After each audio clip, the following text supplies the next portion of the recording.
I'd like to first of all start by saying how very honoured I am, both on behalf of myself personally and on the Cancer Centre, to be able to come here today and to share with you our experiences of developing a sustainable non-medical prescribing workforce at Velindre. Let me just check I can work the PowerPoint. Okay, so just by way of a very brief background, most of you will know that Velindre is the largest oncology centre in Wales. We cover a population of 1.5 million patients, and our workload is primarily outpatient driven.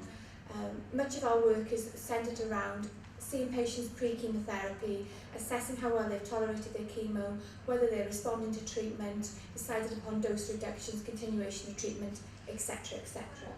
We currently have 17 practicing non-medical prescribers and 3 just on the brink now, being this time of the end of the academic year, just on the brink of qualifying. And those are within pharmacy, nursing, and we have 2 review radiographers who are also non-medical prescribers. So quite a multidisciplinary approach.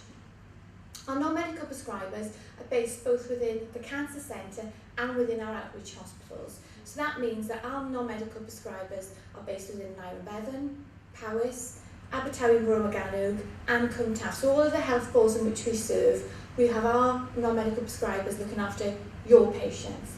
And in the main, our prescribers focus on the disease sites which are the most common, being breast, GI, gynae and lung, etc. But we do have one non-medical prescriber also working with the brain team, which obviously, as you'll appreciate, is a less common tumour. So we've embraced the idea of non-medical prescribers since 2004, when supplementary prescribing became law in Wales. And year on year since then, we've put at least 2 or 3 nurses and pharmacists through the course. Simplistically, we chose our clinics at the beginning based on those which had the most enthusiastic consultant and those that also had attached to them in some way the most experienced allied health professional. And in the early days, these were either clinical nurse specialists or pharmacists. And it was kind of like, come over the top with me, everybody, because we'll prove it works, and then the rest will follow. That really has been the approach we've taken, and it's worked. We also chose the clinics that were the busiest in demand, so that we could prove from an early onset the benefits to the patient.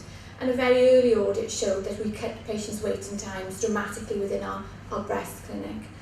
The need, which I haven't really touched upon yet, to go down the non-medical prescribing route is that the population in Wales is getting older, the number of chemotherapy regimens are increasing, and the complexity of chemotherapy regimens are increasing, all on the backfall of medical staff shortages.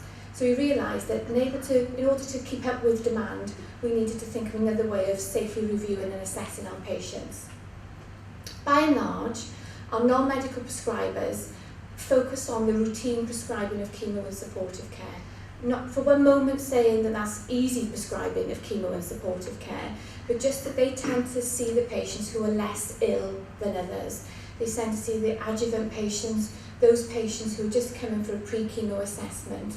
And what that enables is for our medical staff, who are shorter in number, to concentrate on palliative care patients, to spend time with patients talking through their diagnosis, their prognosis, their recent CT scans, etc. So it's about using the most skilled workforce to see the most appropriate type of patients. And this is the ethos that we've taken through since 2004. Okay. About a year or so ago, we realised, didn't come as a shock, but we suddenly vocalised the fact that we have a pool of very highly specialised non-medical prescribers through a range of professional backgrounds at Velindre, and that in order to sustain that workforce and to keep them at Velindre, because we don't want to lose these trained staff, and to nurture them, that we need to develop a strategy to ensure that our prescribers are actually continuing to work to their best. So we've developed a Velindre strategy, and our targets are based for 2017. And these are high level, the basis between our strategy. So by 2017, we're going to ensure that we have a non-medical prescriber in all the clinics within Velindre where a need has been identified. Our clinics are manic, and therefore we need to ensure that we're serving our patients the best by making sure that their waiting times are reduced and they're getting the best experience that they can. We're going to, from now on, build the role of non-medical prescribing into all our senior allied health professionals' job plans. And typically that means all Band 8A pharmacists will have the role of a non-medical prescriber built into their job description, you know, as a common occurrence. And for all our Band 7 clinical nurse specialists as well.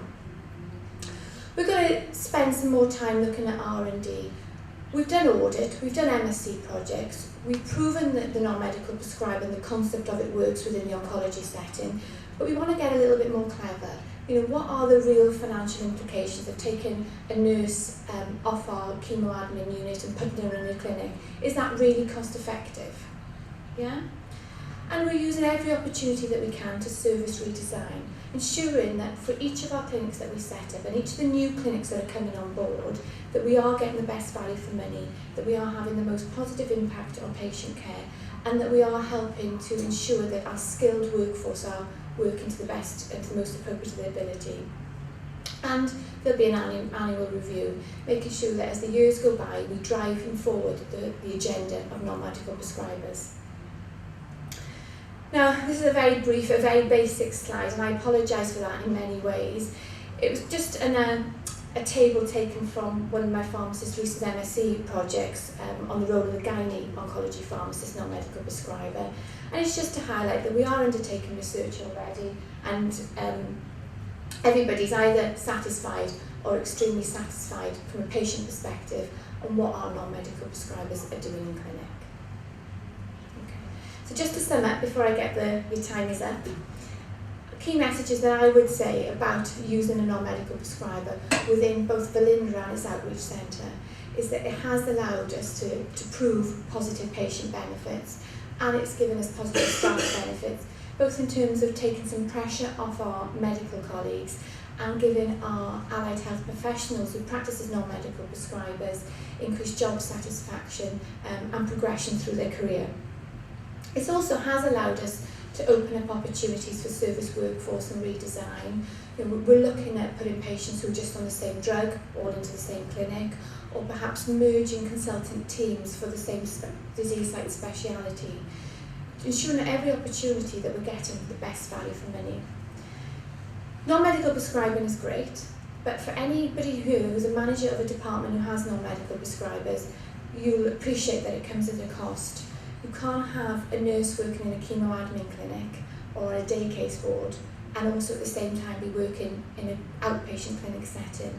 And there does need to be recognition amongst the health boards and the managers of both the health boards and the trusts that there is a cost with moving staff around, and that an element of backfill to their day jobs is required. And that's always how I end all my presentations on non-medical prescribing, because I hold a staff budget and I'm really keen that we get sufficient recompense. Okay, thank you very much, everybody. I don't know how. Okay, thank you. I'm allowed to escape to wait for questions now. Right, would anybody like to ask Bethan some questions? I thought that was really interesting. I've heard Bethan speak on this before, but I'm sure somebody would like to fire her some questions before we let her sit down.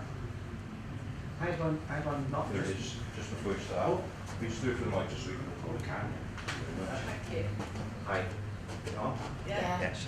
I'm Brian Jones from Bethan Health, but I was just interested on your early approach, which seemed to be just to get on and do it and find someone who's enthusiastic, which often is the best way of guessing doing that.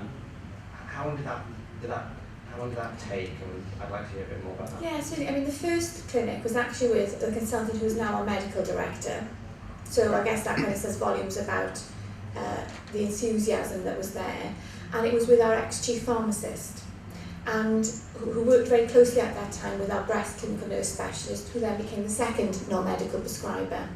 And as soon as the first prescriber qualified, we undertook an audit of patient waiting times and patient experience, and the benefits just stood out for themselves there.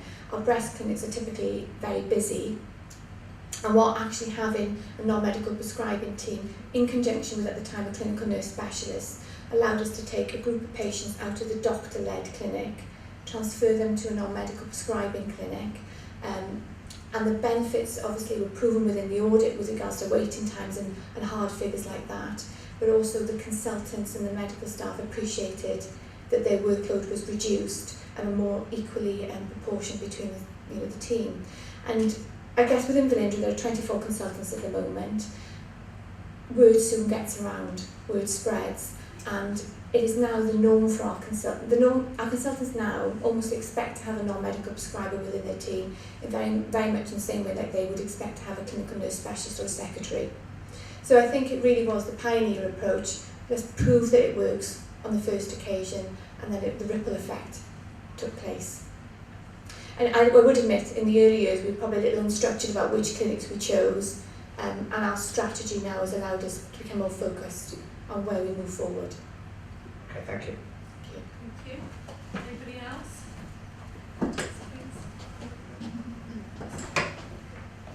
Hi, I'm Harry Atwell. I'm the nurse from Bethan Tranter.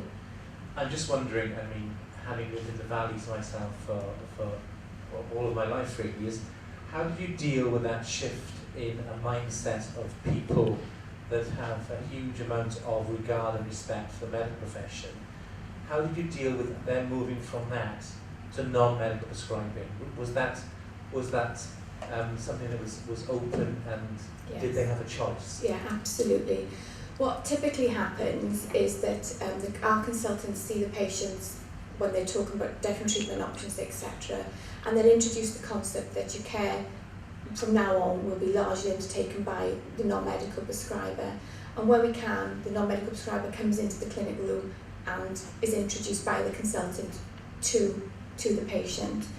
But the non-medical prescriber is now integrated so much as part of the team that patients are introduced to them. They're very clearly told that this is a non-medical prescriber, we're not a doctor.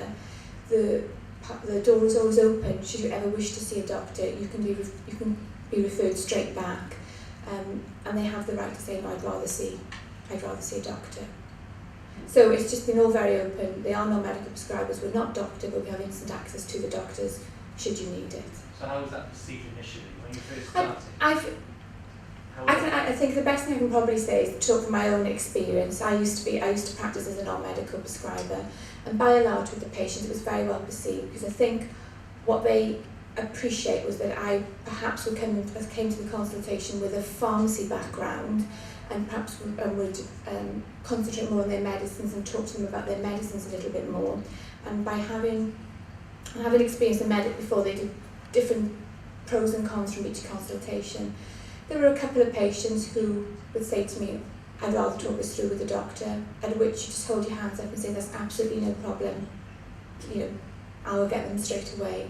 And I think as soon as, in general, when the patients realise that it is a team approach and that the medical staff has as much faith and confidence in the non-medical prescriber as you would hope, it all becomes one and the same. Okay, thank you. Any other questions?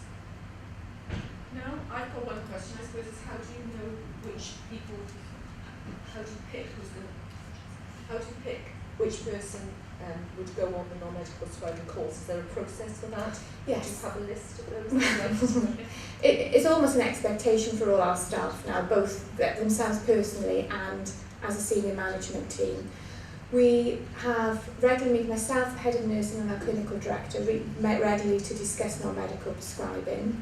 Staff either self-nominate, and we discuss as a group the suitability of them, or we would identify a need within a particular clinical area and determine whether we feel that there's the staff with the suitable skills to take this forward. Okay, thank you. If nobody's got any other questions, we'll let Bethan get down from the hot seat. Thank you very much. We can just say thank you to her again.